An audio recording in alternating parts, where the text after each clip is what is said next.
আল্লাহর এক বান্দা ছিল নামাজে সেজদায়। তখন আল্লাহ রাব্বুল আলামিন তাকে ডাক দিয়ে বলে, বান্দা তুই যতই নামাজ পড়, যতই সেজদা কর, তোর জায়গা জাহান্নাম। এই কথা শুনে বান্দাটি বলল, আলহামদুলিল্লাহ। আল্লাহ তখন বলে, এই বান্দা, জাহান্নামের কথা শুনে কেউ আলহামদুলিল্লাহ কয়? বান্দা তখন বলে, আল্লাহ, জাহান্নামের মালিকও তুমি, জান্নাতের মালিকও তুমি। তুমি আল্লাহ খুশি হয়ে যদি আমাকে জাহান্নামও দাও, তাও আমার আপত্তি করার কোনো অধিকার নেই। আল্লাহ তখন বলেন, বান্দা, জাহান্নামে গেলে তুই পুড়ে যাবি, তোর খুব কষ্ট হবে। বান্দা তখন বলতেছে, আল্লাহ, কষ্ট শুধু আমার হবে না, তোমারও হবে। আল্লাহ তখন বলতেছে, বান্দা, তুই পুড়বি জাহান্নামের আগুনে, আমার কষ্ট হবে কেন?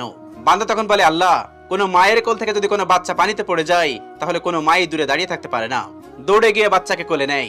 আমার বিশ্বাস ওই মায়ের চেয়ে কোটি কোটি গুণ দয়া তোমার বেশি। আমাকে জাহান্নাম দিলে তুমিও আল্লাহ শান্তি পাবে না। আল্লাহ তখন বলে, বান্দা, এই দলিল তুই কই পাইলি? বান্দা তখন বলে, আল্লাহ, আমাদের জাতির পিতা ইব্রাহিম আলাইহিস সালাম তোমার প্রেম মুখে নিয়ে যখন নমরুদের আগুনে পড়ে গেল, তার আগেই তুমি বলে